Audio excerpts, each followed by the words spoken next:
In our modern society, technology has made it pretty impossible to disconnect and go off the grid entirely. With nearly every single business, stoplight, and so many homes having cameras, it really seems unlikely for anyone to just simply vanish without a trace. However, that's exactly what happened to 16-year-old Karlie Gusé, and that's when she went missing from her home in a remote desert town in California. After her stepmom woke up to find Karlie not in her bed and their front door cracked open, she assumed that maybe Karlie had stepped outside for, some fresh air. However, she got a little worried when she didn't see Karlie anywhere outside, and she became almost frantic when she realized that her cell phone, wallet, and even her glasses, which she needed to wear in order to see, were all still at home. Now, initially, the police might have assumed that this was a typical runaway case, or that Karlie was out with some friends and would maybe be home soon. However, as more detail emerged about the events of that previous night, it became evident that this was anything but a routine disappearance. This terrifying, but yet intriguing story is one that will undoubtedly stay with you and have everybody wondering what really happened to Karlie Gusé. Hey guys, I'm Elise. This is 10 to Life. Let's jump right in.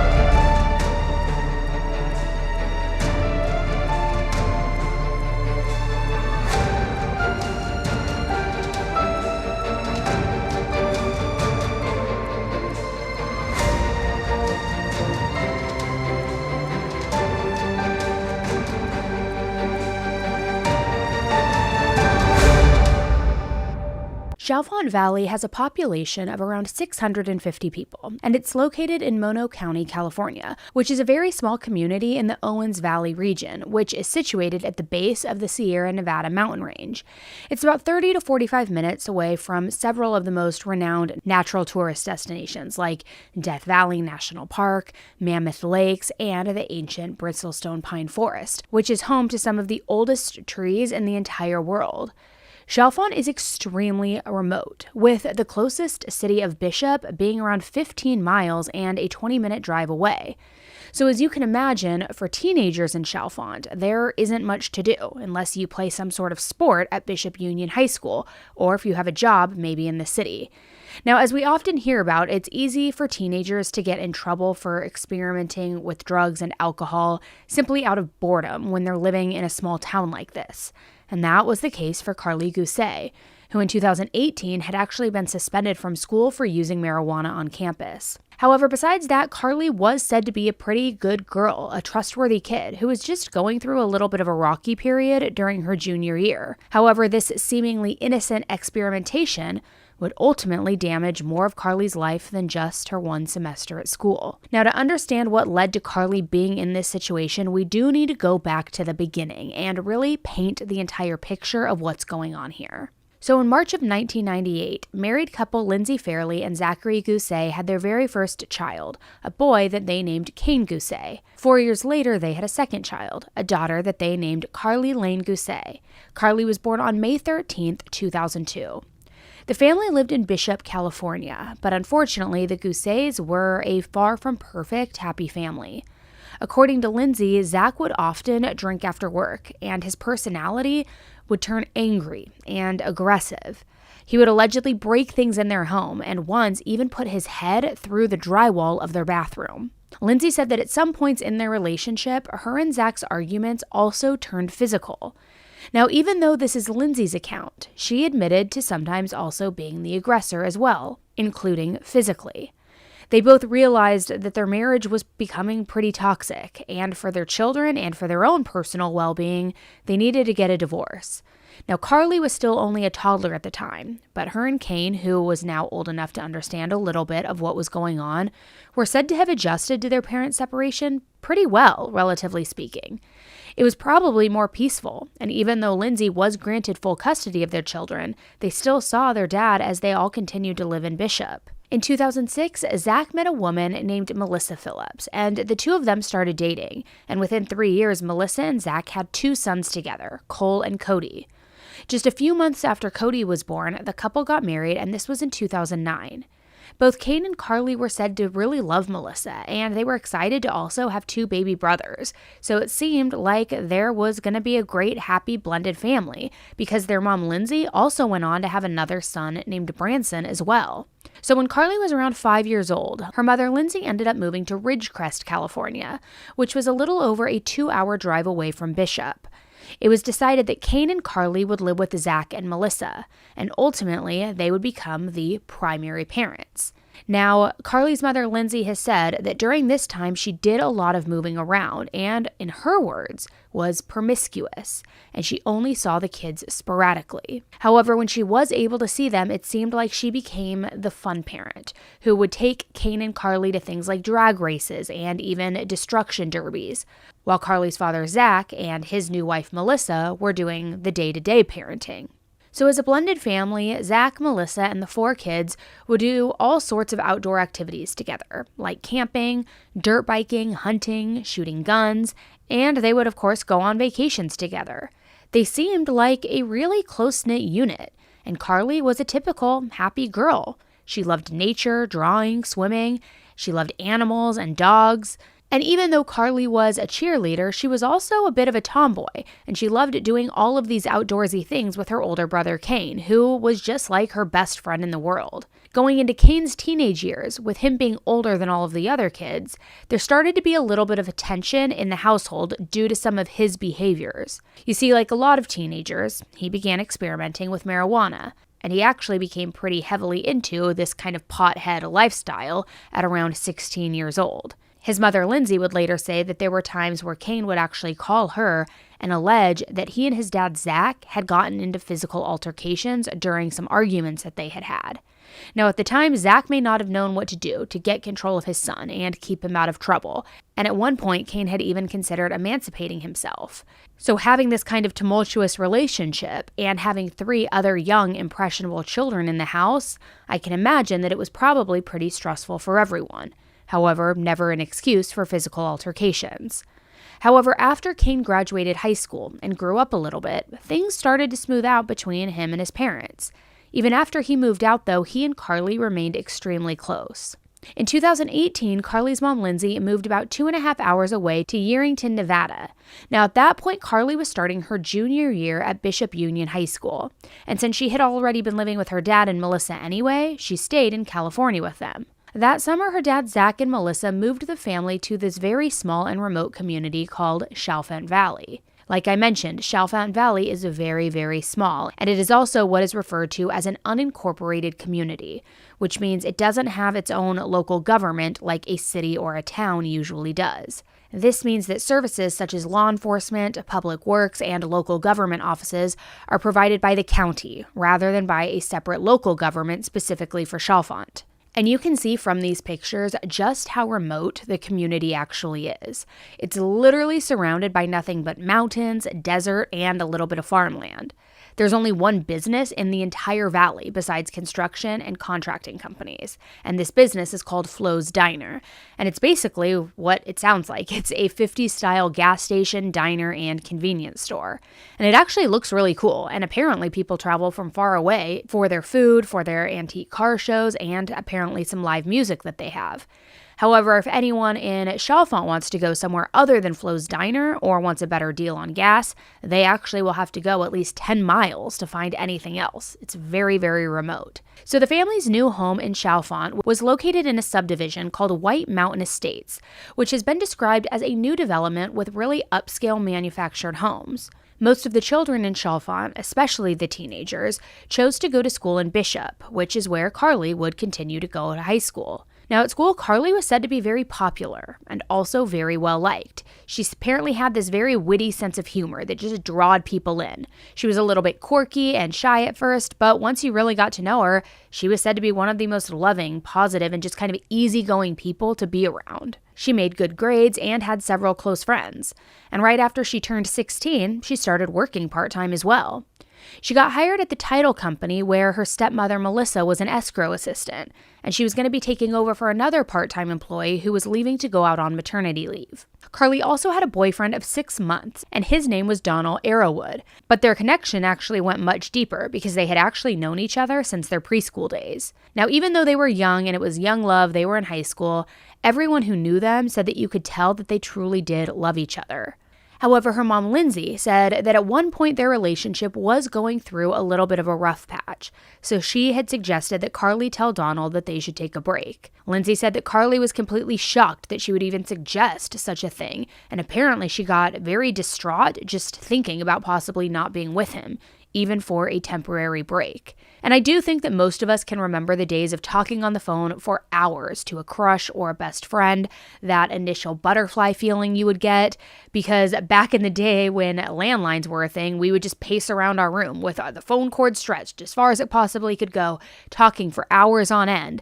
Then, after cordless phones and cell phones came along, we were no longer confined to one room. And I don't know about you, but I remember wandering all around the yard, taking a walk through the entire neighborhood to have some privacy, have these conversations. Even now when I'm on the phone, I pace all around. It's just kind of like a rite of passage. And Karlie was said to do the exact same thing when talking on the phone with Donald. But since it was often so windy in the valley, she'd actually go and walk and sit inside the nearby bus stop since it was enclosed. That way she was able to get a little bit of quiet, a little bit of privacy, and have these conversations. Now, Donald and Karlie clearly had a very sweet relationship. They did things together like skateboard, take pictures together in the beautiful scenery with the valley behind them. However, they were still just kids, so they also kind of got into their fair share of trouble as well. Well, I should say, I guess that's if you consider smoking marijuana trouble, since technically it now is legal in California. However, it's not legal in California or anywhere for that matter for minors to smoke. So the first couple months of junior year, Karlie's usual good grades started to slip, which was probably a result of getting high before and after school. Now, this wasn't new territory for her dad, Zach, and Melissa, because remember, they had dealt with the same thing when her brother Kane was in high school. Now, according to Karlie's mom, Lindsay, since Karlie had always been responsible and had always been honest, she really didn't have a curfew, and she didn't have too many restrictions on her. And it hasn't been said, but maybe they figured that if marijuana was all she was doing, rather than drinking or other hard drugs, then maybe it wasn't that big of a deal, considering she had always been pretty responsible. I mean, it probably depends on a parent's outlook and beliefs toward marijuana as an actual drug, and just by the looks of it, Karlie's family seemed somewhat accepting of it. Now, even though Karlie wasn't living with her, Lindsay's Instagram handle is Sativa Diva, so I kind of think it's safe to say that it was probably normalized to some degree by her mom and maybe even the whole family. Who knows? But if you're not familiar with pot or marijuana, I should say, sativa, I believe, I hope I'm saying this right, is like a branch of a certain kind that you can smoke. I think there's sativa and what's the other one? I can't even think of the other ones, but like one's like sleepy, one's relaxing. I don't know because I don't smoke. It personally makes me too paranoid. But anyway, she had this handle as her name on Instagram, so I think anybody could kind of assume that it was somewhat normalized for her family. So Karlie smoking really seems to have only become a big deal when Karlie was reprimanded for using it at school. Even if parents are relaxed about that kind of thing, most of them still don't want their kids' grades slipping or potentially being kicked out of school, obviously. So luckily, instead of being expelled, Karlie was able to attend an alternative school called Palisade Glacier High School. This school focuses on behavior intervention and also gives support to help students get back on track. So before Karlie would be able to return to Bishop Union, she would have to complete 5 weeks at the alternative school and also go to mandatory counseling sessions. By mid-October 2018, Karlie was nearing the end of her suspension, and it did seem like her grades started to improve again. According to Melissa and Donald, she hadn't smoked at all since she had gotten in trouble, and she was doing well in her counseling sessions too. Not only that, but Karlie was extremely excited for the upcoming homecoming dance. It was set to take place on October 27th, but Karlie had gotten her dress weeks in advance, and she could not wait to go with Donald and her friends. On Friday, October 12th, Melissa drove Karlie to school and picked up Donald on the way. After school, Donald took some pictures of Karlie on his Snapchat, admiring the new glasses that she had recently gotten, which helped her see better for class, and just kind of was like, doing the kid thing, taking photos of each other, being excited, public display of affection, all the things. Now, since it's been stated that Karlie did have a car, but since Melissa was driving her to school, I wondered maybe if she had taken her car away as some sort of punishment, or maybe it just wasn't working, because why else wouldn't Karlie be driving herself? But regardless, Karlie had recently been riding the bus home. So since it was Friday, instead of getting on the bus, Karlie called and asked her dad if it would be okay for her to go hang out with some friends and then stay for the varsity football game. Her dad, Zach, told her that was fine, but before deciding what to do before the game, Karlie called her brother Kane, who had gotten his wisdom teeth taken out that day. She asked Kane if she could come and visit, but he told her that it wasn't a good day because he wasn't in the mood after that procedure. He didn't want to have any company. He was in a little bit of pain, discomfort. Now, talking about the football game, at Bishop Union and at most high schools, varsity football games start around 7 p.m. So with school ending at 3:30 p.m., Karlie and Donald had a lot of extra time to kill. So they ended up going over to a friend named James Dublin's house, who happened to live in the same neighborhood as Donald, a neighborhood called Highland Park, which was actually only 2 miles away from the school. So there were about 4 other kids hanging out there, and after about a month of not smoking, Karlie decided that she was going to smoke again. So she hit a bong full of weed that the other kids were using. Now, it's not really clear whether or not Karlie and Donald ever actually planned on going to that football game or not, or if they got sidetracked and decided later on to just stay at their friend's house, but regardless, they never made it to the game. So at this point in the story, there have been some discrepancies about what took place going forward, but we'll go over those a little bit later. Right now, I'm just going to explain what happened as I understand it from dozens of articles, interviews, and posts made by Karlie's loved ones. So that evening, her stepmom Melissa was in town in Bishop as well. She was attending a trunk-or-treat event with her mom and her 2 youngest boys, Cole and Cody. Since she was already in town, Melissa texted Karlie to ask if she wanted her to pick her up from the game on her way home. But Karlie told her not to worry about it and that she would get a ride home from Donald. Now, the gathering in Highland Park has been referred to as a party, but it was really just 5 or 6 kids hanging out, smoking and talking. So, in other words, if you're like me and you're a millennial and you grew up having these, it was called a kickback. Now, I don't know if people still call it that, but it was like a party was a tried and true party. A kickback was when it was going to be like a couple of friends who just hang out and it's a tighter group. And if you haven't heard that word for a while and that was like a hit of nostalgia for you, I hope you enjoyed it because I still laugh and cringe about what we used to call things back in my day. But anyway, it was just the 6 kids hanging out, smoking, and talking. Well, not long after Karlie hit the bong, Donald and the rest of the group started to notice that she was acting a little bit strange. They recall Karlie becoming scared of the music, crying on and off, and acting paranoid that people were tracking her on her phone. Now, none of the other kids considered that something could have been laced in the marijuana because all of them smoked the exact same substance. They shared the bong, and none of them were acting any differently than usual. So it was clear that for some reason, Karlie thought that she was in danger, and Donald decided to just take her to his house a few blocks away because he didn't really think she was feeling comfortable. It was better to get her out of that situation. So James ended up giving them a ride to Donald Street. But after he drove away, Karlie turned to Donald out of nowhere, and she had a terrified look on her face. He tried to ask her what was wrong, but she just stared at him before finally screaming his name over and over. Donald tried to comfort her, but she was pushing him away. He was finally able to get his arms around her and tightly hug her, hoping that it would calm her down. And while it seemed to for maybe a second, Karlie suddenly bit him, pushed him back, and told him not to come near her. She began dialing her stepmom Melissa's number while telling Donald to stay away from her. And right as Melissa answered the phone, Karlie started running down the street. Donald was obviously completely confused, but he knew that Melissa had answered her call and that she was probably going to come and pick Karlie up. So even though he wanted to go after her, she was clearly afraid and very distraught, and he didn't want to make that situation any worse. So Donald said that he just stood in the middle of the street and watched Karlie run until she disappeared into the darkness. Then he waited there for about 20 more minutes in case she came back. But she didn't. Melissa was pulling into the driveway of their home about 15 to 20 minutes away when she received that call from Karlie. She remembers answering the phone and Karlie sounding frantic and also out of breath. It had only been about 30 minutes since Melissa had asked Karlie if she needed a ride. But remember, she had said no. But now she was saying that she changed her mind, and she was begging Melissa to come and pick her up. Melissa got the boys inside and let Zach know that she had to go and pick up Karlie. Now, Karlie's dad, Zach, had gotten home a few hours earlier, and since it was the end of a long work week, he had decided to have a couple of drinks. He later said that he wasn't sure why Karlie needed to be picked up so quickly if she was just at a football game, but he didn't think too much about it after Melissa left. Okay, go pick her up if she needs a ride. Karlie apparently begged Melissa to stay on the phone with her and to not hang up, and she originally said that she was in the back of the Highland Park neighborhood. So Melissa did her best to stay on the phone with Karlie while she drove, but due to them living literally out in the middle of nowhere, the call dropped. Service went out. Minutes later, when her phone finally regained service, Melissa was able to get Karlie back on the phone.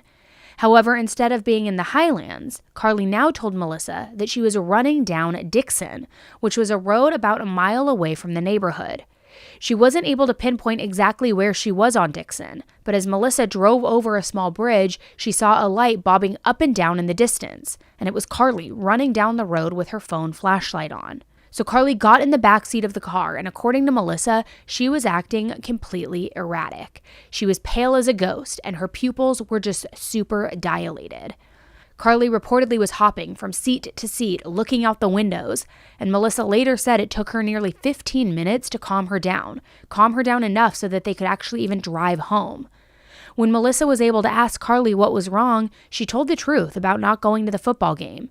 She said to Melissa, "I've been with friends. I got high. I'm so sorry. I'm so sorry." Now, Melissa was a little shocked because it's not like it was the first time that Karlie had smoked before. Even though Melissa and Zach had been encouraging Karlie to do better, her apology and her reaction seemed a little bit over the top for just smoking weed.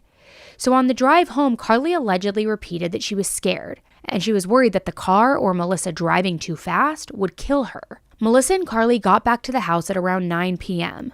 Melissa briefly explained to Zach what was going on, but he could tell that something else was wrong with his daughter. He said that Karlie was acting paranoid, scared, and standing in the corner as if she were afraid of them. However, just minutes later, she would say things like, "I'm so sorry, I love you guys." It was like her thoughts were completely up and down, going between being afraid and frantic to wanting to express her love for her dad and her stepmom. Now, Zach had seen Karlie high before, but she had never acted like this. So he and Melissa first thought that maybe someone had slipped her something in her drink, or maybe that the weed that she smoked was laced. They noticed that her pupils were still very dilated. So Melissa tried asking Karlie what exactly she was afraid of, but she would just say that she didn't know. Melissa and Zach tried to assure her that she was home and that she was safe, but her roller coaster of emotions and paranoia just continued. Melissa told Karlie that she would probably feel better if she ate something, so she gave her a power bar and then began fixing her a salad. Now, I just want to say I'm not really sure why someone would want to eat a salad when they weren't feeling well or possibly were needing to absorb some sort of substance. I feel like in that moment you would want something carb-loaded or comfort food, but maybe it's something she asked. Who knows? It's also possible that Melissa just figured she needed nutrients or something. I don't know. So while she was chopping the lettuce, Karlie was still acting very bizarre. She was crying off and on, apologizing, and saying all sorts of weird things. So Melissa decided to record what she was saying. She thought that if she showed Karlie what she sounded like and how ridiculous she sounded being on marijuana, then it would actually make her not want to do it again. So she hit record video, but she stuck the phone in her pocket so that it would just capture the audio of what Karlie was saying. Karlie asked if they could just go to bed and if Melissa would come with her into her room because she didn't want to be alone. Melissa agreed, and she brought the salad that she had made and handed it to Karlie on the bed. She reportedly put a bite of the salad into her mouth but then quickly spit it out. Melissa asked her why she wasn't eating the salad, and Karlie said, "It's the devil's lettuce." Now at that point, Melissa was a little annoyed and just told Karlie to go to bed, but she apparently worriedly said, "No, I don't want to sleep. You're going to kill me." So Melissa said something along the lines of, "Karlie, why would I kill you? That is preposterous." Melissa ended up messaging Donald on Facebook Messenger and asked him what they had all taken, and also said all kids say just pot. And Donald replied, "Melissa, you know it was just marijuana. I was with Karlie, Melissa, all the way up until you picked her up." While still recording, for some reason, Melissa asked Karlie how the football game was, even though she knew she didn't exactly make it there. So Karlie said, "I didn't go. I'm sorry I lied." And also said, "I really messed up tonight." It was like her awareness was kind of coming and going in waves, and she'd be seemingly fine, talking normally one minute, to saying strange comments and acting erratic and paranoid the next minute. Over the next couple of hours, Karlie requested for her and Melissa to paint their toenails, to read the Bible, and disturbingly, she said that she was having demonic thoughts and couldn't help it. Melissa noticed that throughout the night, Karlie seemed to be writing something or doodling on some paper, but she wasn't sure what it was about. Zach and Melissa have said that she was acting afraid of her phone and put it on the counter the entire night, not wanting anything to do with it. However, at about 10:15, Donald, who hadn't heard from Karlie since she left and took off running, got a text from her phone number, and in that text it said, "That shit was laced."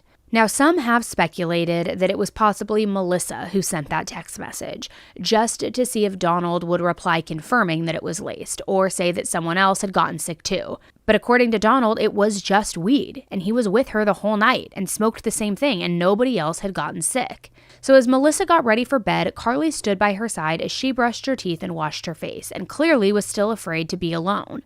So they went back out to the living room at some point, and they watched some of the movie Cool Runnings before Karlie's little brothers, who were also there during all of this, went to bed.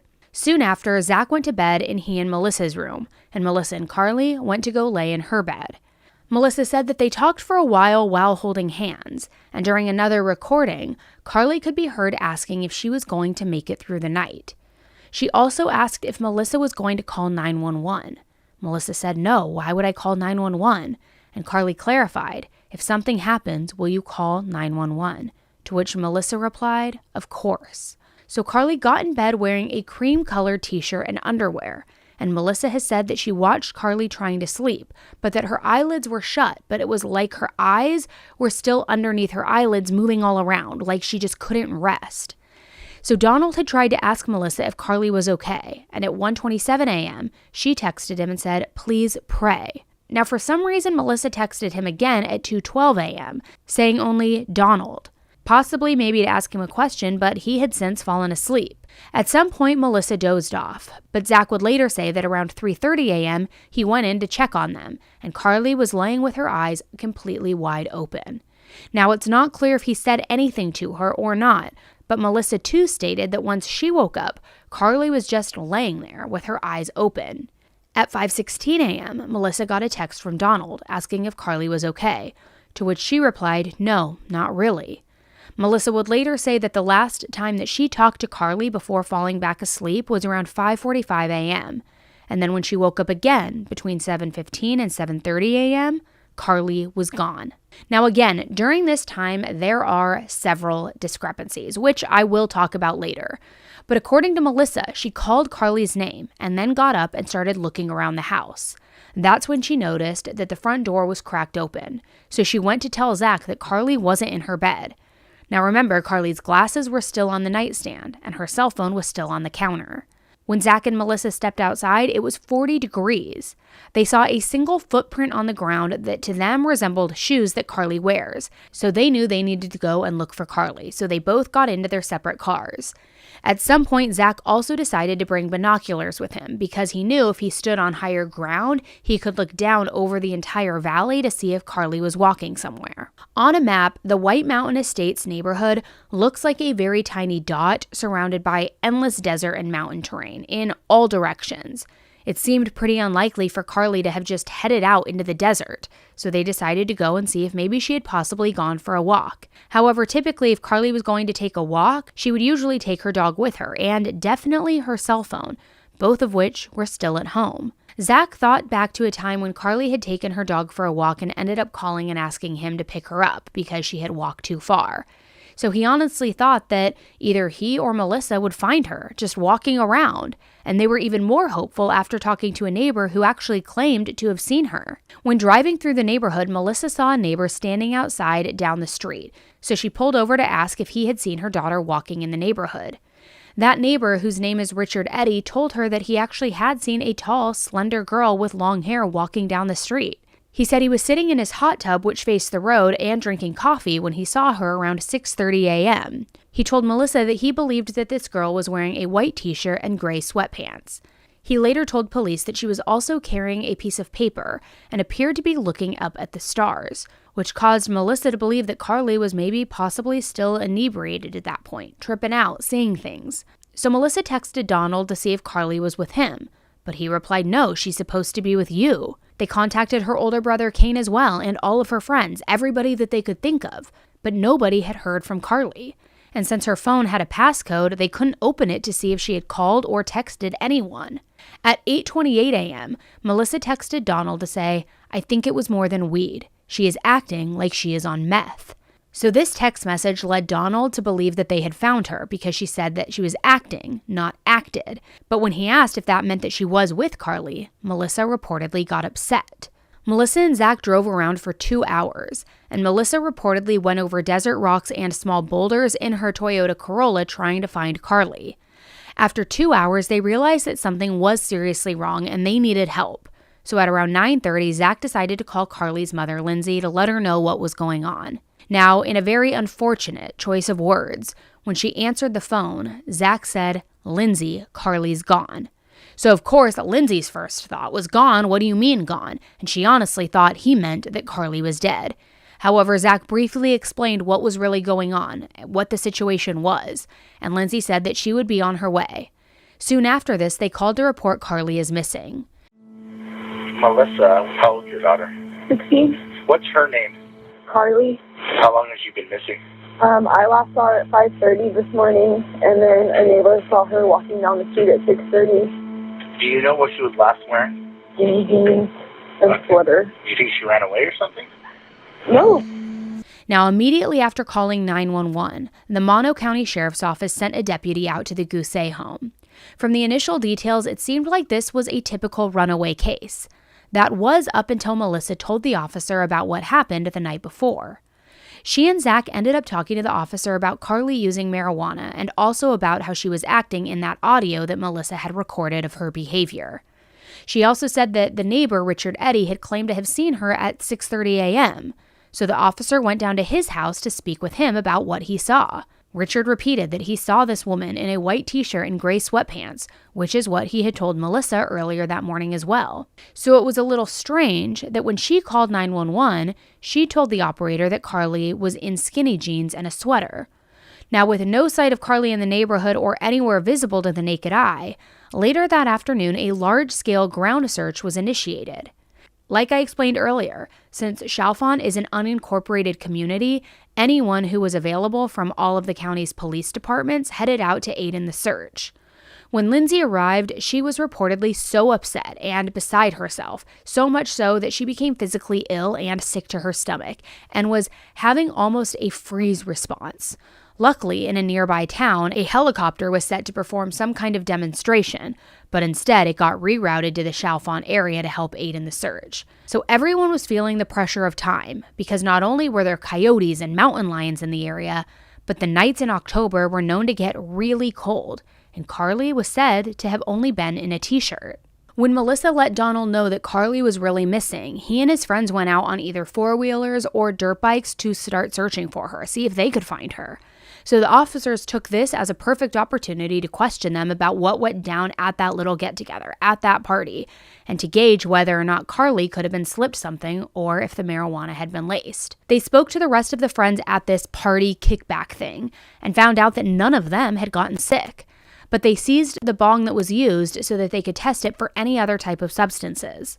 Police also retrieved doorbell camera footage from Jamie's house, and Karlie appeared to be alert and well enough to walk and talk in that video. Toward the end of that first night, Karlie's friends and family were feeling absolutely desperate. This wasn't like Karlie at all to just run away, and even the police realized that it was definitely a strange case, considering that she took absolutely nothing with her. Donald was able to provide them with her phone password, but there was nothing pertaining to where she could have gone. When the sun went down on October 13th, the police decided to call off the search for the night and to come back the next day. However, a BOLO was issued for Karlie, and this was done rather than an Amber Alert because they didn't know if she had gotten into a vehicle. So word started to travel around the small town of Chalfont and also this town of Bishop as well. That night, Melissa also decided to post the first of many Facebook Lives, updating her followers about Karlie's disappearance. However, as we've all seen before, anytime the parents of a missing child posts a Facebook Live, a video, or even just does an interview, it is always heavily scrutinized by the public. Is missing still. She's been missing since. Breathe.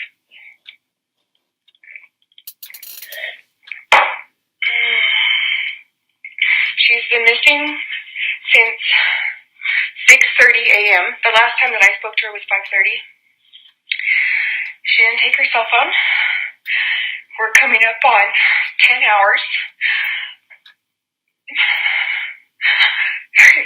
And now is the part where I'm saying I have to do something because we've had CHP fly over.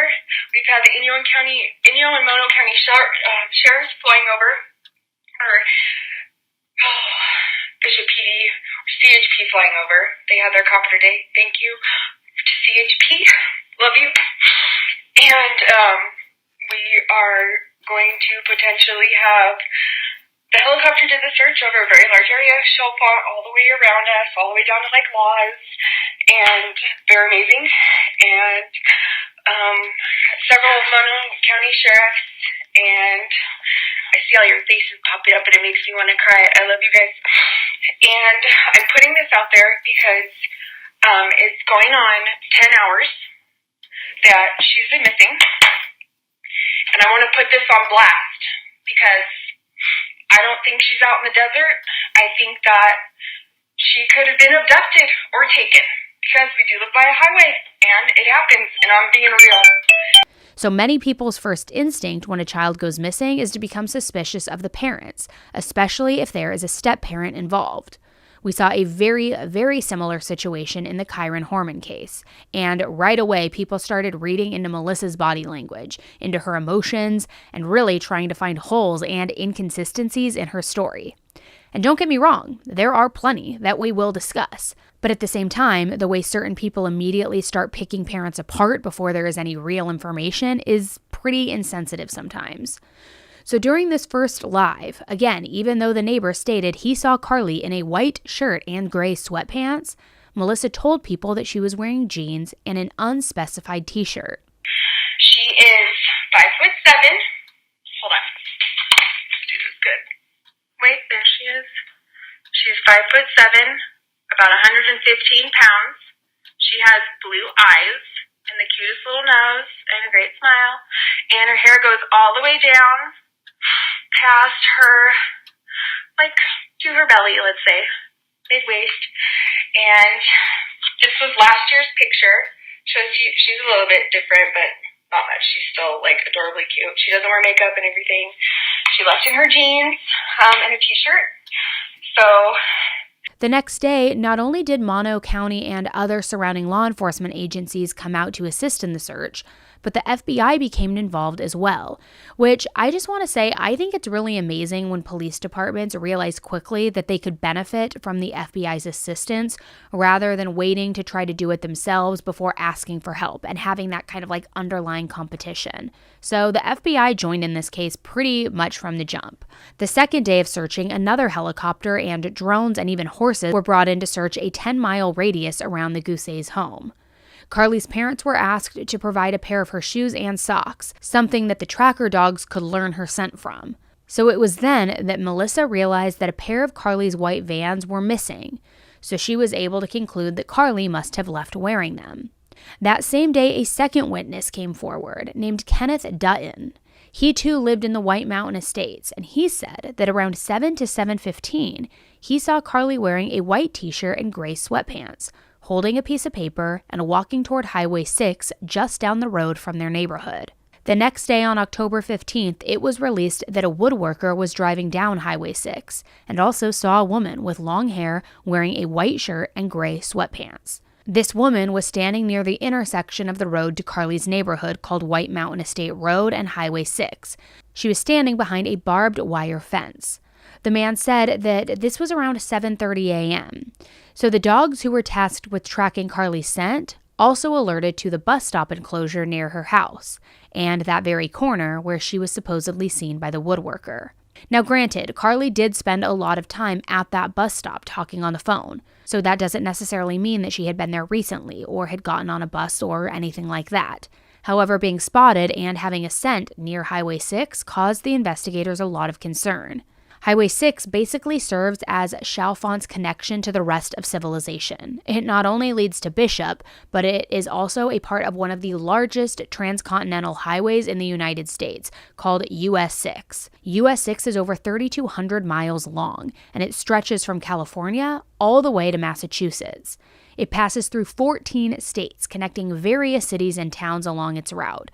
So as you can imagine, trying to find someone passing through multiple jurisdictions would be pretty difficult. Highway 6 being a popular trucking route also caused investigators and Karlie's parents to fear that maybe she had gotten a ride with the wrong person, or was possibly even abducted. Now, most searches for missing teenagers last around 72 hours.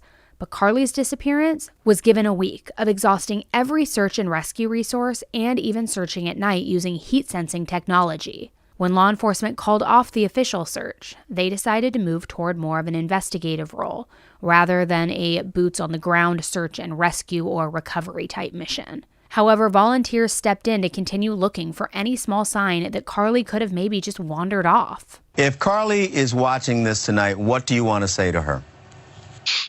Baby girl, there's nothing that you can't say to me or call out to me. Just, please, Karlie. I missed you. I love you. And just keep praying, baby. You're gonna come home. On October 22nd, just a little over a week after Karlie went missing, Dateline NBC asked Melissa and Zach if they would participate in an interview to include in a story about the case. According to Melissa, law enforcement had advised them not to do any interviews with the media or to release any information because it was still an active investigation, which to me did sound a little bit weird. But at that point, they hadn't uncovered any major or pertinent information, and it seems like getting Karlie's name and face out there to as many people as possible could have only helped in the search. However, it's been speculated that maybe they just didn't want the whole marijuana situation and whatever was going on with her mental health to be released, because it could have maybe made people think of Karlie as the kind of kid who just smokes weed and would run away. And I guess that's what Melissa thought too, because this interview, along with her Facebook Lives, is another example of the timeline and the details of this case being wishy-washy and even intentionally skewed. During the interview, Melissa and Zach said that on October 12th, Karlie was picked up from hanging out with some friends. She said that they ate dinner together before going to bed, but the only mention of her state of mind was Zach saying she seemed disoriented. They didn't elaborate at all, and it's not a requirement for them to release that type of information about their child, but that wasn't the only strange thing about the interview. Melissa told Dateline that after Karlie went to sleep, she went to sleep in her own room with Zach. She said that she woke up around 5:45 and went to start her morning routine of going to open the kids' doors and telling them good morning, which apparently she normally does to get them ready for school. However, that morning would have been a Saturday morning, and we already know that she didn't sleep in her own bed. She had stated that she slept with Karlie in her room. She then stated that after seeing all of the kids, including Karlie, she went to lay back down and then fell back asleep for a while. Which again, doesn't even make sense, because why would you wake up your kids and then just immediately go lay back down and go to sleep? If you were just checking on them, why say good morning? Why wake them up? In that interview, she said that she woke up a short time later and found that Karlie's bed was empty and that she was gone. Soon after the initial disappearance, and especially when some of these discrepancies started coming out, Karlie's mom, Lindsay, started to feel suspicious about everything that was going on. Even though they only talked when necessary, they all did have a pretty good co-parenting relationship. That was up until Karlie went missing, which is honestly, in my opinion, completely understandable. I know most of us would like to think that in a similar situation, we'd be strong and everyone would unite as a team and work together, but in real life, it doesn't always happen that way. When guilt, resentment, anger, and finger-pointing come into play, especially during a time that is already so emotional and stressful for everyone, it's really not hard to understand how a situation could quickly turn toxic. However, after Lindsay started to wonder and even ask Zach if Melissa could have done something to Karlie, they were not even able to remain on speaking terms. 3 days later, on October 25th, Zach and Melissa and then later Lindsay all spoke to Nancy Grace for her show Crime Stories. Now, as most of us know, Nancy Grace can be a little bit passionate, to put it nicely, which works well in some situations when people are trying to dodge questions or leave out important details. She can be a little bit intense sometimes, but she does have a way of pulling information out of people, whether you like it or not, whether you're indifferent to it. She does have a certain sort of way about her, which I believe is why she has been so successful after so many years. So Melissa and Zach were continuing to be vague on how exactly Karlie was being paranoid and scared, and she really tried to get them to explain how she was acting and what she was specifically doing to cause them to think that. What was she doing that was acting paranoid to you? Scared. I know, but what did you observe about her that seemed she was paranoid? She just was acting very nervous and scared about, her phone, about us being around her at moments. And then at other moments, she'd change and just say she loves us and ask us if she was okay. And of course, we said, yeah, you're the... When you said she was acting nervous and afraid to be around you, what was she doing to make you think that? I don't know. She smoked pot. I don't know what was wrong with her. I know, but you're telling me that she told you or told your wife she had marijuana. All right. Yeah. You're saying she's acting paranoid. What was she doing? Was she pacing the floor? Was she biting her fingernails? Was she twitching? Was she crying? Was she anxious? Was she on her phone? Did she call 911? What was she doing to make you tell me that she was acting paranoid? Because I've never seen my children act paranoid. I don't know what that even looks like for a child. What was she doing? She was just standing in the corner, afraid of not being safe. Did she say that? Yeah, she felt like she wasn't safe. Oh, okay, well now I'm hearing something after many questions. She said she was afraid. What was she afraid of? I really wish I knew. Another issue was the description of the clothing, because at that point Nancy and anyone else who didn't watch all of Melissa's lives were still under the impression that Karlie was in what Melissa had originally said, which was jeans. There was even a missing persons flyer that had jeans and a blue shirt as the clothing listed that she was last seen in, even though Melissa had been told within an hour after Karlie went missing that she was in sweatpants and a white t-shirt. So Nancy asked Melissa to explain why she said that Karlie was in jeans during her first Facebook Live and also in the 911 call. And she said that Karlie always wore jeans, so she just assumed that that's what she would be wearing. Nancy then asked her if when she went to bed, if Karlie threw her jeans on the floor or put them in her hamper, making Melissa able to tell if the jeans she had on the night before were gone. But Melissa said that Karlie had so many clothes that there would be no way for her to know. Okay, let me understand. Because in the Facebook Live, I'm trying to get the description of what she had on the last time you saw her out there.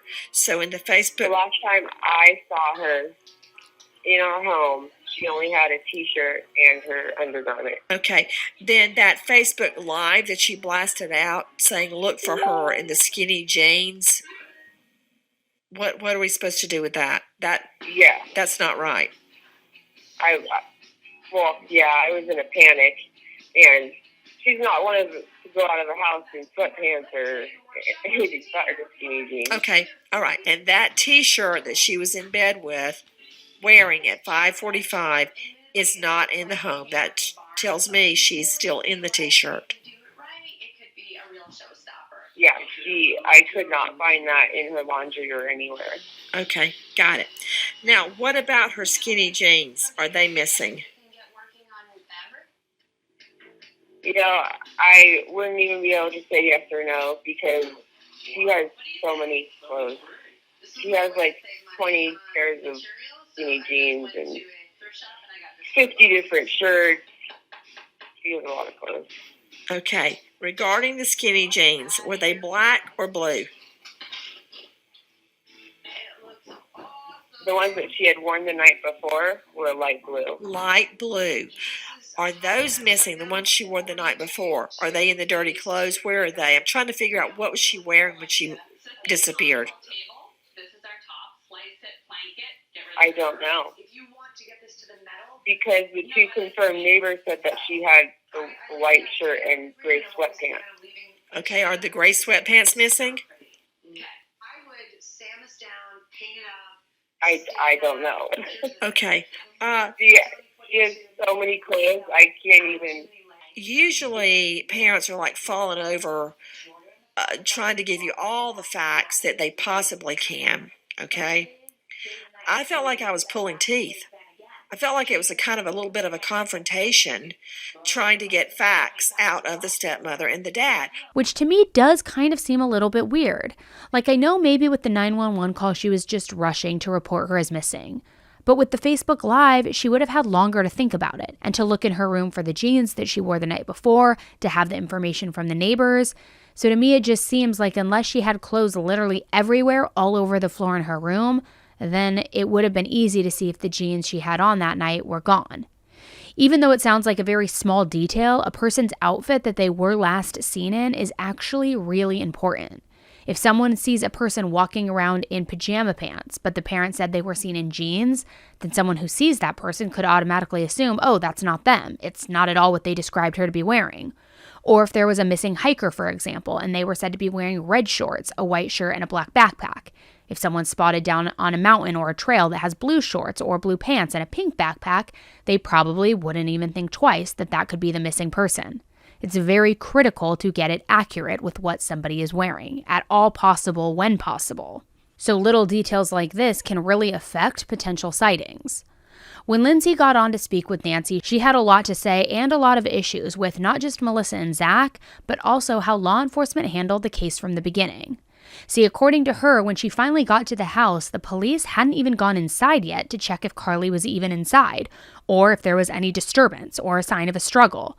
And she had been missing at that point for over 9 hours. She said that a lot of her friends had been helping her search and had been in and out of that house, which wasn't technically a crime scene, but still should have at least been checked for any clues as to where she might have gone. One more thing we have to do at this house, and that is clear inside the house to make sure Karlie's not, in fact, inside. I said, you've got to be kidding me. 9 hours after my daughter went missing, and you guys are just now stepping in the house. You've let, I don't know how many people come in and walk in my daughter's room. I said, you guys didn't go in and treat it as a crime scene. I understand that, but you didn't see if there was any form of foul play involved. You didn't see if there was any pulled out hair follicles in her head, like, you know, if there's trauma to the hair. Like, I want answers. Like, nobody's treating this as anything other than a missing person. Nancy also brought up that Zach had supposedly found some shoe prints that matched Karlie's shoes up in the mountains. But there were also prints down by the road near the intersection that she was spotted at by the woodworker. Lindsay, Nancy, and the other guest on the show all agreed that it seemed almost like someone was putting shoe prints placed as a distraction. What can you tell me about that? The footprints. That seems very odd. Yeah, it is extremely odd. To me, it has nothing to do with the case. It sounds like somebody is trying to put something else out there to divert the police to something that could be completely bogus. I happen to believe that it is possible that she never did leave the house in the morning, but who knows? Because if there's no videotape, if there's no security cameras on the exterior of this home or on neighboring homes, to me, if I was an investigator on this case, I would go door to door and say, have you seen this woman, the 16-year-old girl, and really look at video cameras in the town, house to house. Did she ever leave the home she was in? I don't know. There's so many inconsistencies in the story. It's hard to know what to believe. The footprints, though, I don't Well, I don't understand how out in the desert you can identify footprints. That's your bailiwick to Joseph Scott Morgan, professor of forensics at Jacksonville State University, death investigator, and author of Blood Beneath My Feet. Joe Scott, I've done a lot of footprint cases, but not from desert sand. By any footprint, you're going to have a shoe tread. Period. Yeah. Okay. Yeah, you're right. It's a specific identifier, and I don't see how this, how this person, the father, who allegedly made the statement, can narrow this down to this little girl's feet. I don't see how that's possible. And how would you know specifically to go to a particular area in order to identify these things? I'm just very curious about this whole thing. Where's law enforcement in all of this? Why isn't this being locked down and they're talking about this thing as a crime scene at this point? Because all of this time is precious. Physical evidence is precious. And right now, it seems like a three-ring circus at this point. Very, very frustrating. Lindsay later pointed out the fact that there was only one shoe print outside the home, making it seem like someone pressed a shoe onto the ground. So obviously that interview wasn't going to smooth anything over amongst the parents. And Lindsay also made it clear that she didn't think that the witnesses who claimed to have seen Karlie that morning held any weight. Melissa told Nancy that she didn't think that Karlie would ever leave the house in sweatpants, and Donald said that she actually didn't even own any sweatpants. So due to this, Lindsay doesn't believe that the person that the neighbors saw that morning was Karlie. She actually thinks that they saw Melissa when Melissa went out looking for her. She even claimed that morning Melissa was actually wearing a white t-shirt and sweatpants. So this has caused some people to speculate that perhaps Melissa really did sleep in her own room and then got up to check on Karlie at 5:45 a.m. and realized that she wasn't home. Then she could have gone outside to look for her, and the witnesses might have mistaken Melissa for Karlie, especially since none of the witnesses were very close to her, and the woodworker would have been going at least 45 miles per hour when he saw her behind the fence. However, lying about the timeline of events wouldn't really make any sense, unless, like some people suggest, Melissa was outside hoping for people to see her and to assume that she was Karlie, because maybe she had actually done something to her inside the house. Now again, that's just the thought process of some of the people who believe that there is something more nefarious going on here. It's understandable that Lindsay would have questions and even suspicions about the last people who saw her child, but some of the accusations were pretty hurtful, especially if they aren't true. Now, this case gained most of its initial media attention after Karlie's parents appeared on the Dr. Phil show. Now, if you ever watched the episode featuring Kyron Horman's parents, it definitely had a very similar vibe with the bio mom pointing fingers at the stepmom. It caused even more people to start picking apart and hyper-analyzing every statement that anyone involved in this case has ever made, especially Melissa. When Dr. Phil asked Melissa about the Dateline NBC interview with all of those timeline discrepancies, she flat out said that she told a false story. She said that since law enforcement originally told her not to give out any information, she didn't know what to say. She said it just was too early and she shouldn't have done that interview at all. But then 2 days later, she was on Nancy Grace. I think that Dr. Phil could have definitely pushed a little more on that issue, but they did have a lot to cover, and they actually ended up splitting their story into 2 episodes. When Lindsay spoke to Dr. Phil, she talked about how she felt that Melissa choosing to record Karlie when she was clearly going through a really rough time was a little suspicious, and almost felt to her like they were mocking Karlie instead of trying to comfort her. She told Dr. Phil that she didn't believe Karlie ever actually left the house that day, and that she thought that Karlie either overdosed or had an accident. She referenced the fact that both Melissa and Zach both said that they saw Karlie lying with her eyes wide open, and she says that her intuition tells her that Karlie was actually already deceased at that point. So maybe if that happened, Melissa and Zach would have panicked and felt like they could get in trouble for not taking her to the hospital, and that would be the reason for all of the discrepancies. Another one of the main issues discussed on the show had more to do with the content of the recordings, rather than just the morality of the recording and recording Karlie without her consent in that mental state. Lindsay said that she hadn't listened to the entire thing because it was really painful for her to listen to. But in addition to being afraid and clearly going through something, Lindsay said that Karlie asked Melissa to call 911, but she didn't. She said that Karlie could be heard begging for her to call because she felt like she was going to die. And she believes that Melissa and Zach should have gotten her medical attention. It was clear that she wasn't just on marijuana, and both of them acknowledged that, but still decided to not take her to the hospital. So Dr. Phil questioned Melissa and Zach because they had decided not to release the audio of Karlie to the public and to not even allow him to hear it. Now, I can understand them not wanting the world to hear Karlie in such a vulnerable experience, but Dr. Phil said that by listening to how she sounded, what kind of things she was saying, and even her tone could help him and other professionals try to decipher what kind of substance Karlie could have taken. It could have been helpful. Now, at that point, even though none of the other kids got sick, it was still the general consensus that Karlie could have been drugged or that the weed could have been laced with something. So finally, they did agree to allow Dr. Phil to listen to the audio. And in his opinion, she was hallucinating and having delusions, which would have not been caused by marijuana alone. He also said that Karlie hadn't actually begged for Melissa to call 911 like Lindsay said, but asked if something bad were to happen, would Melissa call 911? Melissa, do you want to take a shower? Think that'll make you feel better? Mm-hmm. No? You're gonna kill me. Karlie, listen to what you just said to me. What? You said you're going to kill me. Don't kill me. Why would I kill you? That's preposterous. It's ridiculous. I'm eating the devil's lettuce. You're eating lettuce that I just freshly chopped that I bought from the grocery store. I don't know why. I'm just why you would think it's the devil's lettuce? Because I'm just thinking all these demonic stuff and I can't help it. You're okay. You wouldn't call them? Why are you looking like that? Well, you just said you wouldn't. Would you call them? 911? If for what reason? If there was an emergency? Die? If there was an emergency, yes, I would always call 911. Yeah. Why are you scaring me? I don't know. Just don't look at my face. I have to look at you. No, you don't. Is it because I'm ugly? No, you're not.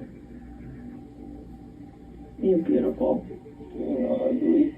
Since Lindsay had been so sure and adamant that Karlie begged for Melissa to call 911, this caused a lot of people to start questioning her credibility about some other things that she had claimed. In other interviews later down the road, Lindsay took her accusations a step further and said that it's possible that when Karlie got home, maybe since Zach had been drinking, he struck Karlie for lying to him about the football game, or because he didn't know how to deal with her acting so erratically. According to her, he had a history of hitting their son Kane in the past, if you remember. And if he felt like Karlie was going down a similar path, he could have wanted to put a stop to it by teaching her a lesson. People who are intoxicated have been known to go too far, hit too hard, and lose control. And she pointed that out as a possibility. In high school, my son Kane would call us and he would be like, Mom, Dad just hit me over the head. And immediately he's like, but don't call him because I don't want to get in trouble. So what am I to do in this situation? He beat his kid, so there's a good chance that he could have become. I have a feeling he did. I think he did. I do. I truly do. And got upset. Mm-hmm. Yeah. Because she was freaking out. Yeah. Or because, Melissa told him that she lied about going to a football game. That's all bullshit. I'm sorry. Now, while most people close to the case thought that that was an absolute outlandish, impossible scenario and a complete reach, some started to feel a little different when Zach was arrested in February of 2021. He was arrested for one felony count of inflicting corporal injury on a spouse. Could respond to Highway 6. It's going to be south of White Mountain Estates Road. It's going to be a white Toyota Camry, 3 occupants. Mother has a possible broken shoulder. Some have said that this could be a clear indication of violent tendencies, and that maybe Lindsay was in fact onto something. So after the official search had ended, an equestrian search team volunteered to take the horses back out to conduct another search in the desert. Before they left, Melissa asked everyone to make sure that they looked out for that piece of paper that Karlie was reported to have had with her when she left. When Lindsay first heard that Karlie had been carrying a piece of paper, she asked Melissa if she thought that it could potentially be a goodbye letter, a note indicating that she was planning to take her own life, and that maybe she had planned to walk out into the desert to complete that mission, to take her own life. But Melissa said that she was pretty sure that the paper she had was a form that she had to fill out for her counselor. She said that Karlie had been really adamant about getting it turned into school, But again, it was Saturday, so it doesn't really make any sense for her to have brought it with her that morning. Maybe if she was hallucinating and thinking it was a school day and she was going to be late to school and had to get out there on her own, possibly. Now, neither Melissa or Zach thought that Karlie was depressed, but some of her friends had a different perspective about her mental state leading up to her disappearance.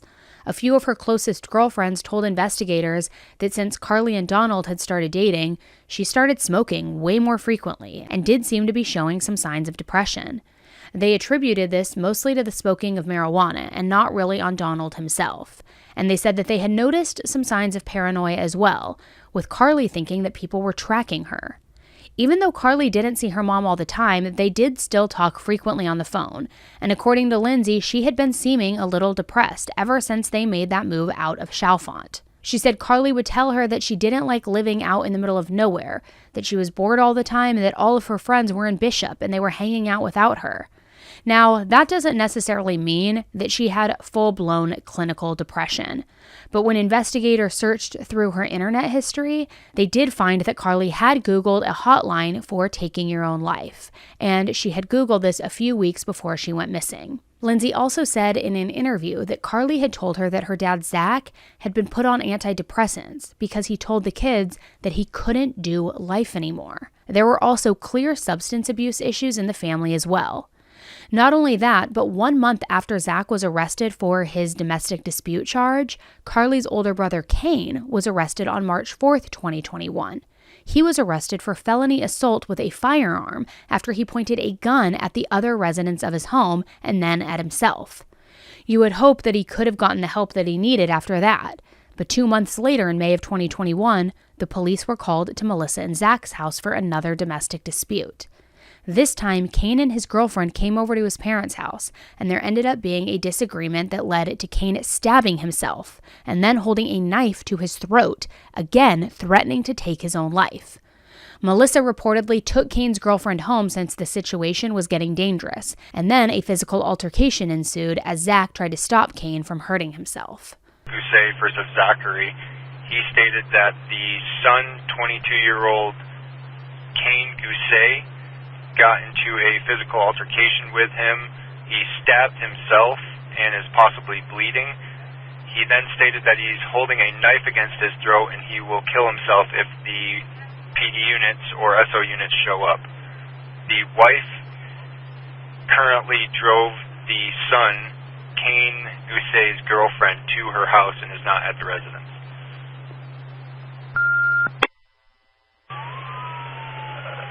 Model 172 just confirming Zach Gusé is at the house by himself with a knife to his throat.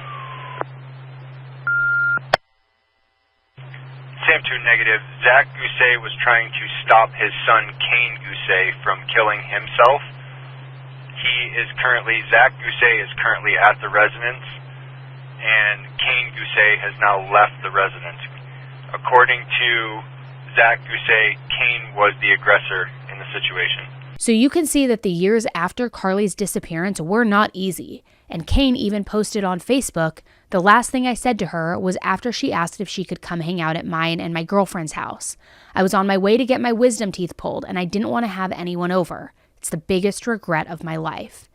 He obviously is going through a lot, and it's probably extremely confusing when someone you love is gone, but you don't know if they're dead or alive, so you can't even properly grieve or move on at that point. However, of course, there are some people who have taken these domestic situations and believe that they are the result of Zach and Kane not being able to live with the guilt of what they know and what they know happened to Karlie. So before I get into the current updates about the case, I wanted to make sure that I at least touched on some of the other discrepancies that Lindsay, various private investigators, and Karlie support pages have raised questions about in the past.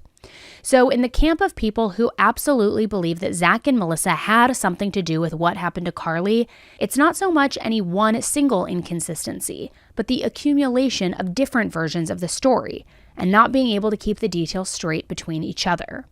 One example of this would be during the time that Melissa realized that Karlie was no longer in her bed. Lindsay and some publications have stated that Melissa went outside to look for Karlie before she woke up Zach, and that there were even the two witnesses who claimed to have seen her out before 7:30. If that were the case, it would lend credibility to the theory of the witnesses possibly confusing Karlie with Melissa. There are even some sources who say that Zach's phone record shows him to have called Melissa at 7:30 to ask her where she and Karlie were, and that's when he first found out that Karlie was missing and Melissa was out looking for her. A week after her disappearance, the sheriff's office set up a checkpoint along Highway 6 so that they could ask people driving through if they had possibly seen anything out of the ordinary that morning. They were able to talk to about 50 people who claimed to have driven near where Karlie was last seen, and even further up the highway, but none remembered seeing anyone matching her description. Some people have also posed questions about the physical probability of the witness's timeline. Even though it's changed by a few minutes here and there, the general timeline is that Melissa last saw Karlie before falling back asleep at 5:45. Sometime after that, Karlie left the house and was spotted by the neighbor in the hot tub at 6:30. She was then seen by the second neighbor between 7 and 7:15, and then again at the corner near Highway 6 at 7:30. So this had some people wondering what Karlie was doing between the first sighting at 6:30 and the second 7 to 7:15 sighting, because that would have been 30 to 45 minutes of her just walking down one single street for a distance of less than a quarter mile. From there, it would have taken her between 15 to 30 minutes to walk the rest of the way to the corner of Highway 60, which, from the second sighting, is a little over 3/4 of a mile. There she was spotted by the woodworker at 7:30. Back at home, Melissa said that she woke up between 7:15 and 7:30, and that's when she realized that Karlie was gone. She reportedly looked around the house for only a few minutes before going to wake up Zach, and they immediately got in their cars to go and look for her. So if they left the house at around 7:20, the drive to the end of the road near Highway 6 where Karlie was last seen is only a 2-minute drive from their house. Now, I'm assuming one of them decided to drive around the neighborhood, and then maybe the other went on the road to check out the bus stop and near the highway. But if one left the neighborhood immediately, they should have gotten to the corner of Route 6 at around 7:23 a.m., which is 7 minutes before Karlie was spotted by the woodworker. If they didn't leave the house until 7:35 or so, that would have put them at the corner at around 7:38, leaving only an 8-minute time window for Karlie to have gotten abducted or willingly get into a car after the 7:30 sighting. Now, I hope that makes sense, and obviously people's recollection of times are probably off by a few minutes, give or take. But even Melissa has looked at this timeline herself and said that she probably missed Karlie at the corner by just minutes if she did in fact get in someone's car. While that's not a completely impossible timeline, it does make you wonder what Karlie was doing between 6:30 and 7 to 7:15, because if she were supposedly running away, you'd think that she would have been moving a little bit quicker. So I think one of the main controversies about this case has to do with Melissa and Zach choosing not to take Karlie to the hospital when something was very clearly wrong with her. When Karlie first went missing, Melissa reported that as soon as she found her running on Dixon Road, her eyes were dilated and she looked pale, and something was obviously seriously wrong with her and she was seriously afraid of something. Lindsay said that Melissa told her that on the way home, Karlie was panicking so much that she actually ended up grabbing the steering wheel, causing them to veer off the road a little bit. This is exactly what Melissa told me right out of her mouth. Now, that's the first story. And so in the process of them making it home, she said Karlie reached in the front seat and grabbed the steering wheel and they veered off the highway. And I said, Melissa, did she hit her head on the dash? Because if you guys veered off the highway and she hit her head on the dash or on the windshield, she could have had a concussion. Of course she was confused. Right. So she's like, no, she didn't hit her head on anything. But it was a real nervous no. Right. Since Karlie was obviously not wearing her seatbelt while she hopped around in the back seat, Lindsay wondered if Karlie could have hit her head in the car and gotten a concussion. All that is to say that by the time Karlie had gotten in the car, Melissa would have known that she had something else going on besides just smoking marijuana. When they got home, both Zach and Melissa asked Karlie if she had taken anything else and asked Donald about the weed possibly being laced. They both have stated that to them it seemed like she was on meth, or maybe even LSD, and having some sort of bad trip. So all of this would contradict Melissa saying that taking Karlie to the hospital never even crossed her mind because it was just weed. Being a mother, I wasn't going to take her to the hospital. She's high on marijuana. Why would I It didn't cross my mind. She was fine. I mentioned earlier that during the initial search, the police questioned Donald and his friend James about if the marijuana was laced or if they had taken any other substances. Typically, when there is a child potentially in danger and the police know that there was possible underage drinking or substance abuse, in order to get the most accurate information and make the kids feel comfortable enough to be honest, they'll usually explain that they aren't looking to press any charges, that they aren't going to get in trouble. They just need as much information as possible for their investigation, especially when a child's life is at stake. We saw a similar situation when Kiely Rodni went missing from a party, coincidentally also in California.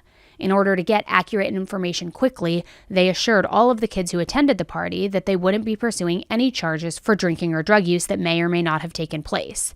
When we spoke to a large group of the kids here at the community center, we made it clear we are not investigating their conduct that night. Okay, if you want to report anonymously, if you heard information from a friend and that friend doesn't want to come forward, please come forward on behalf of your friend and tell us that information. So we are not investigating you. We are partnering with you to receive any information to help find Kiely.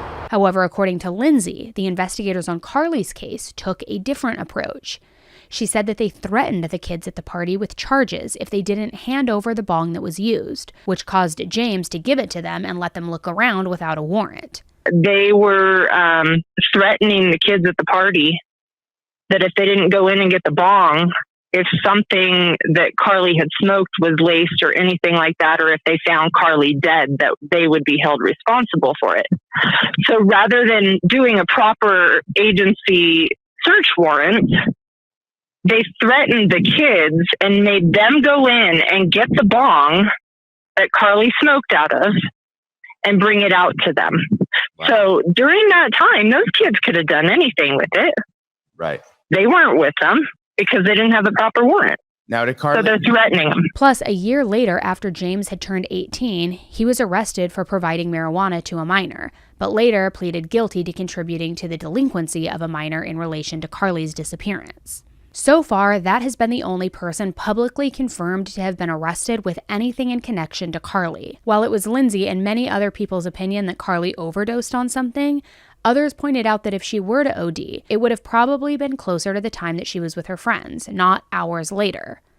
As of 2023, it's also been confirmed that after testing items seized from that party house, there was no detection of any other substance other than marijuana. Over the last 5 years, since Karlie Gusé went missing, there have been several tips of possible sightings. On TikTok and in some Facebook groups, a rumor started going around that perhaps the mysterious mukbang YouTuber Kate Yup was actually Karlie. There has been speculation and chatter for years about Kate Yup actually being a person held against her will, who conveys these subliminal messages in her videos to ask her viewers for help. However, even though Kate only shows half of her face on camera, I still don't see a resemblance between her and Karlie. There's been other potential lookalikes across social media, but all were vetted by investigators to not be her. Now, one of the most promising tips actually came from a well-known YouTuber called Joey Mack, and his video about Karlie has 23 million views. While riding dirt bikes in Batista Canyon, which is about 5 hours away from Chalfont, Joey and his friend had a very eerie encounter with a girl who was barefoot and holding something wrapped up in her arms pretty much out in the middle of nowhere.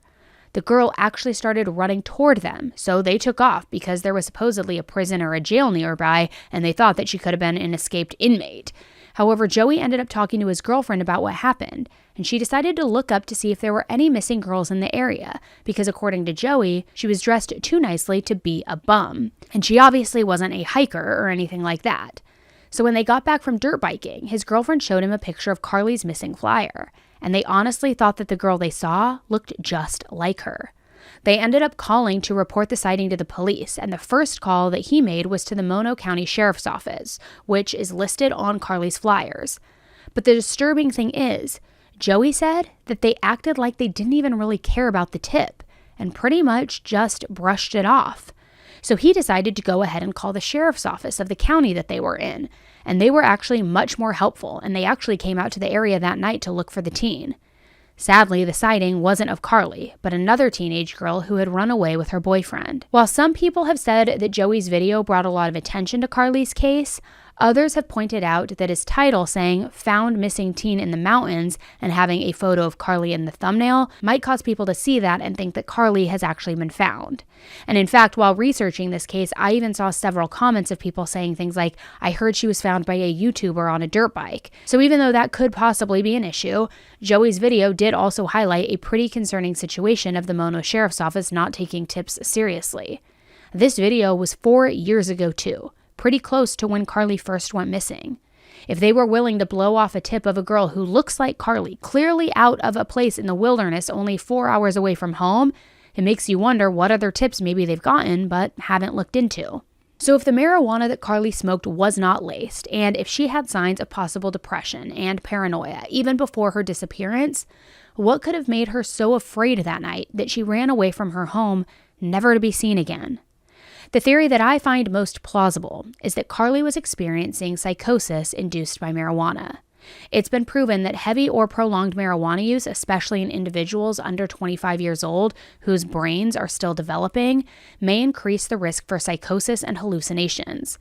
It's believed that THC can disrupt the balance of neurotransmitters in the brain, particularly dopamine, which helps in regulating mood and perception. When dopamine in the brain is unbalanced, it can put people, especially under age 25, at a greater risk of psychosis. Now, when this happens, the person loses touch with reality and experiences delusions and even hallucinations. Marijuana use during adolescence can also interfere with normal brain development, especially in regions that deal with emotional regulation and decision-making. Now, while this doesn't happen to everyone and is considered relatively rare, it can contribute to the development of psychiatric disorders, including psychosis. There's also research that suggests that people who start using marijuana at an early age and who use it frequently or have a family history of psychiatric disorders are at a higher risk.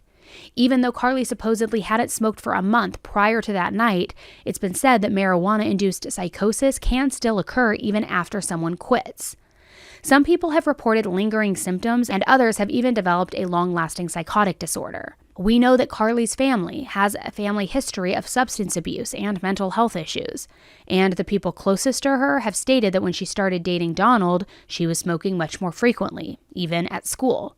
So maybe if she went from smoking every day to quitting, then to smoking again at this party, it led to some sort of psychotic episode, which would have explained her confusion, her fear, her paranoia, delusions, and all of the irrational thinking. It would also explain why it didn't just wear off after a few hours of rest. She had already run away from Donald that night, who was someone that she usually felt safe with. So I do think that this is the most plausible explanation as to what could have happened and why she ran away from her home where she was safe. But I'm curious to know, what do you think? Even if we can get a general idea of what was going on and why in her mind it would have seemed logical to leave, that still doesn't tell us what happened after she walked out that door. There is still the possibility of Karlie wandering off into the desert and either succumbing to the elements or animals or getting picked up on the side of the road by someone with bad intentions. California consistently has the highest number of trafficking cases in the United States, with over 1,600 cases reported in 2018. So, could Karlie have been the 1,657th case?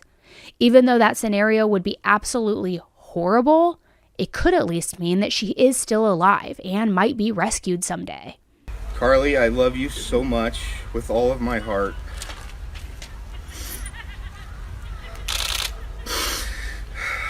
Please come home. Please come home to where you are not only loved by me and your family and friends, but by an entire community that wants to see you come home safely. Dear Lord, please bring Karlie home. To all of us. And if someone has you, get away. Be strong and get away. And I want to say to that person, let her go so she can come back home to where she's very much loved. Find it in your heart to let her go. So even though that is definitely a possibility, the last thing I wanted to go over are two of the most current leads on this case, and either which could lead to the truth of what happened to Karlie Gusé. A man named Paul Dostai is a retired Mammoth Lakes Police Department sergeant and detective. He believes that he knows exactly what happened to Karlie and can prove it utilizing coyote feces, excrement, or whatever else you want to call it, the things that come out of a coyote. So after retirement, he focused on training human remain detection dogs capable of detecting decomposition, blood, and DNA at an extremely low and even microscopic level. For years, he and his specially trained dogs assisted in nonprofits that conducted searches and rescue missions for missing U.S. military personnel. Now, he and his dogs had such a high success rate that he was even called in to assist in high-profile unsolved missing persons cases. During these searches, he often teamed up with a friend named Arpad Vass, who is a biochemist and forensic anthropologist. Vass is the inventor of a device called the quantum oscillator, and according to Dostai and Voss, the device can isolate any object or material's natural vibrational frequency. This frequency is then directed out in a particular environment through an antenna, and it searches for objects in the area with the same frequency. When it encounters an object with the same frequency, that frequency is then emitted back to a receiving antenna. So for example, I know that's a lot of information, and it's like if you're not a science brain, it's hard to follow. It definitely was hard for me to follow at first. So for example, if I have the device isolate the frequency of a pen, I could then direct that frequency out into a field, and I would receive frequencies back if there were any other pens in the area. The data from the quantum oscillator can be processed and analyzed to generate a visual representation, like a heat map or a 3D model that shows the object's location. So according to Vass, since the device uses natural frequencies, it can be utilized to locate not just objects, but also missing people, both alive and dead. To accomplish this, he uses familial keratin DNA. Dostai and Vass work together by using this quantum oscillator to determine whether or not a person's frequency is in the area, and then Dostai's highly trained dogs sniff to locate that person, the decomposition, and even tiny amounts of their blood or DNA. So during the investigation of Karlie's disappearance, Vass and Dostai were given 3 of Karlie's baby teeth to put through the device. The data directed them from Karlie's street and past the neighbor's house of the first and second sighting. They were led across the highway through some bushes and located a trail of blood only a half a mile away from where Karlie was seen by the woodworker. The data showed areas as far as 3 miles away with the same frequency, and Dostai's dogs were consistently alerting for the presence of human remains or DNA. Using the data they received from the quantum oscillator, they continued searching for over a week. When 3 miles away from the initial blood trail, they made a pretty unexpected discovery. On a bush, Dostai found a pair of women's underwear with animal bites taken out of it. He brought his dogs over to the bush, and they got closer, and they started alerting like crazy, indicating a heavy presence of human decomposition. Dostai said that he then began looking for animal feces in the vicinity of the bush and ended up finding a few different piles of them. The dogs sniffed the first pile. They didn't make any alerts, but then they sniffed the second one, and they made alerts immediately. The feces had what appeared to be bone fragments, and at that point, Dostai and Vass were confident that they knew exactly what happened to Karlie. They had used this method before to locate animal feces that ultimately had bone fragments of a missing person that they had been looking for. Their findings have even been used in court to prove that a person was no longer alive. I think that the dogs alone alerting to human decomposition around the bush where chewed underwear were located and bone fragments in what turned out to be coyote feces is pretty impressive, especially since this was found within 3 months of Karlie going missing. Dostai's dogs alerted to 40% of all of the animal feces within a 3-mile radius, indicating that one coyote or several other animals had ingested some sort of form of human remains. However, as promising as all of this sounded, the Mono County Sheriff's Office came and took some of the samples, and they announced that the evidence was not related to Karlie. Now, I'm not really sure how they were able to determine that so quickly because Dostai sent an anthropologist samples of the soil underneath where the underwear had been found, and not even she was able to extract any discernible DNA. There is also a forensics lab that is conducting research on DNA extraction from bones to identify potential murder victims, and if they are successful, Dostai plans to raise money to get the DNA extracted from the fragments in the coyote feces. So, since DNA extraction from bone is not exactly a readily available service unless you have a lot of money, and since no DNA was found in the soil alone, it doesn't really make sense for the police department to just completely disregard what Dostai and Vass found. Maybe they were able to get some definitive DNA off the underwear that were found, or maybe Melissa flat out said those weren't Karlie's underwear, but I think if that were the case, they would have just said that. They would have just told Dostai that information, and he wouldn't still be attempting to extract DNA from those bone fragments. Anyway, what do you think about this lead? I can kind of see a law enforcement agency not really understanding the whole concept of quantum oscillators because it is a little confusing and might seem to them like pseudoscience, but at the same time, the Mono Sheriff's Office has a tendency of brushing off leads, if you remember. Regardless if this evidence will be able to be connected to Karlie or not, I think that their whole process and the device could be beneficial for the future of search, rescue, and recovery missions, and hopefully can help bring closure to other families in the future. Now, many people think that this last tip that I'm going to talk about could actually be the big break in the case that law enforcement has been waiting for. This past August, People Magazine Investigates put out an episode about the Karlie Gusé case, and at the end of the show, investigators released new information about a surprising tip that they had received in 2021. The caller was an ex-drug addict looking to make amends, which is typically a requirement, as many of us know, in the 12-step program. He said he had been living with guilt of knowing what happened to Karlie. Now, according to the tipster, he actually saw Karlie at a party in Tonopah, Arizona, which is 2 hours away from Chalfont and one of the first cities that you'll arrive at when driving on Highway 6. He said that at the party there was an incident involving Karlie, and he said that he felt bad about this incident and about knowing about it and wanted to get it off his chest. Even though it was never stated what the incident was, they did say that he provided the make, model, and location of the car that supposedly brought Karlie to that area. The car was seized and brought in as evidence for analysis, and several items were sent to the lab for DNA testing. As of late 2023, they are apparently still waiting on those results. Even though this was supposedly the first time any information about that tip has been publicly released, I actually do remember hearing Lindsay explain something similar in an interview that she gave about a year ago. I'm not 100% sure that the tip Lindsay is referring to is the same one that the investigators talked about on the show, but to me they sound very similar. So I'll let you be the judge. But if they are the same, then we might actually know what happened to Karlie. We did have tips, possible tips, I should say, of somebody stating that Karlie got hit by a car and was thrown out of a car, or was thrown out of a car and struck by another vehicle. And they went to the state. They found the people they were looking for, the person of interest that they got the tip from, or about, I should say. And they began interrogating them and asking about this vehicle. They said they didn't have the vehicle. Well, they ended up finding a vehicle that matched the description with damage to the front end. So they thought they were onto something. Now, this is all news to you guys. This has not been publicized. And I haven't heard back from the sheriff in probably 7 or 8 months over this. And so they went and they issued a possible kidnapping and a possible homicide warrant for these individuals that may have hurt Karlie. So that seems to be where we are at with this case, but I really want to know what you think.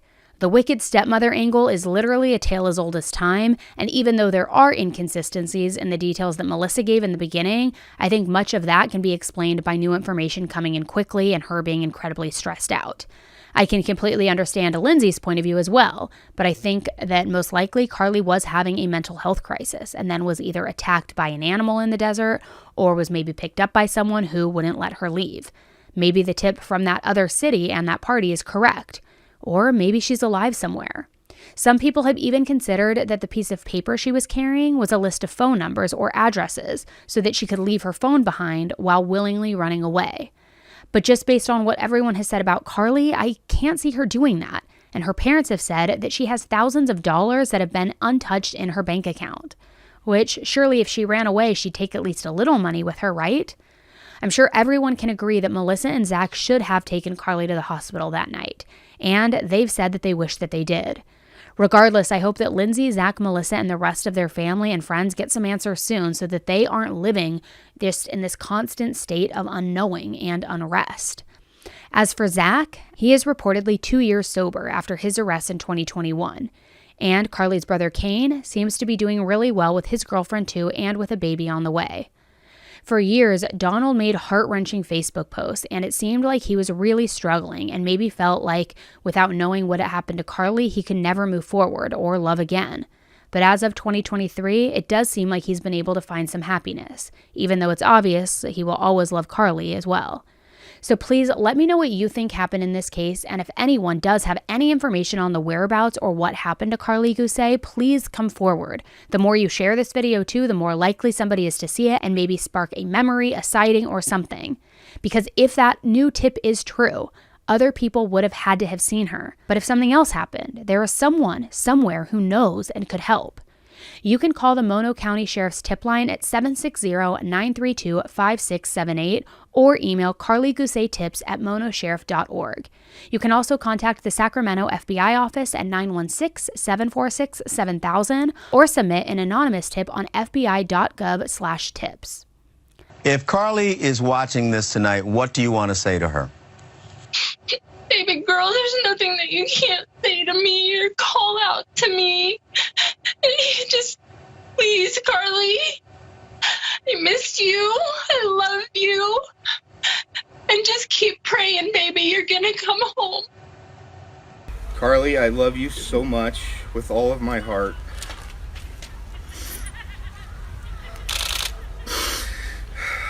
Please come home.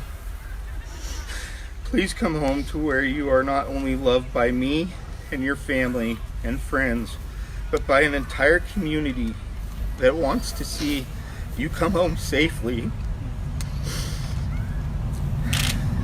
Dear Lord, please, please bring Karlie home. To all of us. And if someone has you, get away. Be strong and get away. And I want to say to that person, let her go so she can come back home to where she's very much loved. Find it in your heart to let her go. Thank you guys so much for tuning into today's case and hearing Karlie's story. If you enjoyed this coverage and you want to hear more true crime stories, hit the subscribe button below and make sure all notifications are turned on so that you don't miss a new episode. Thanks again, guys, and until the next case, stay safe.